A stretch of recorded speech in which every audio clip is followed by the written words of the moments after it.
Now, joining us here in our Washington studios are two distinguished guests.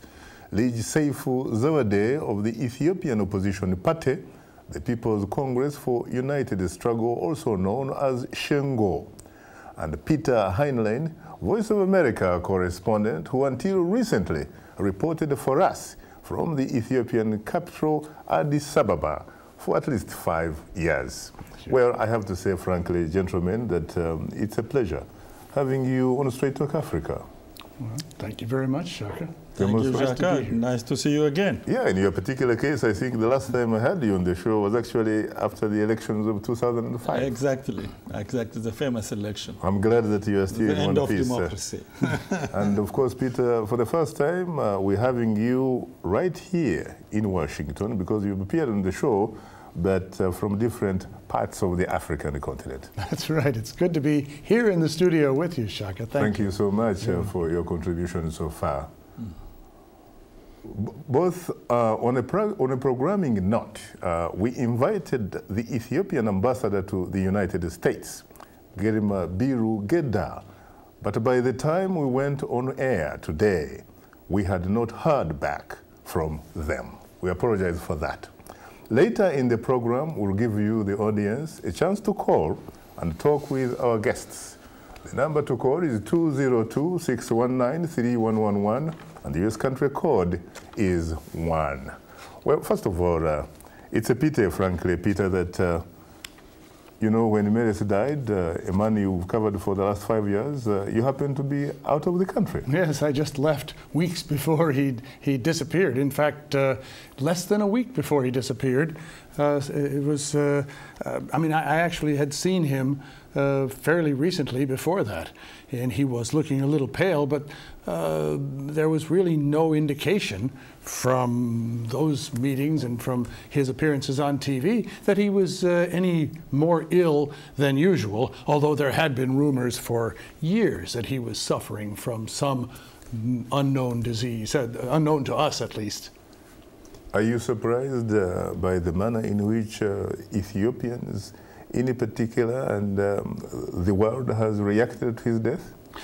I don't think I'm surprised at all. He's certainly a man who left a mixed legacy. And I think the tributes you hear to his achievements are well-founded. He did achieve a lot.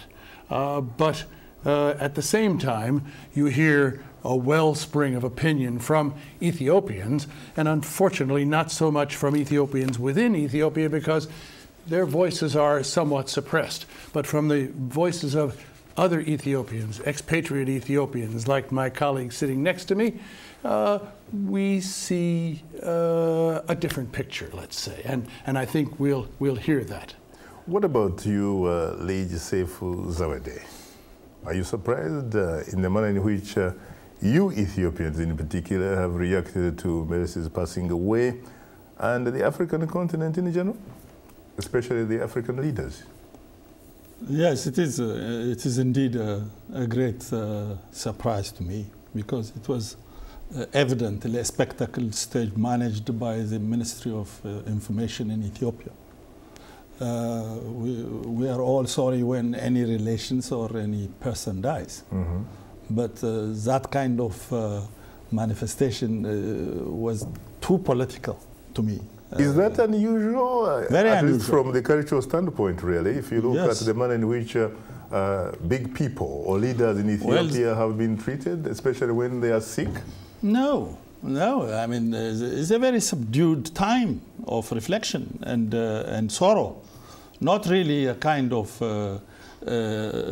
uniformal upheaval of wailing and crying and what actually you probably haven't realized is most of the questions asked are answered in the same fashion. For example? Well, they say it's not only a loss for Ethiopia, but for all Africa. We lost our father, blah, blah, blah, blah, blah, blah. He was arguably a spokesperson for Africa on certain issues. Indeed. You have to play the role of that you are given in context of the African leaders and OAU, I mean EU, mm-hmm. OA, whatever. But The thing is,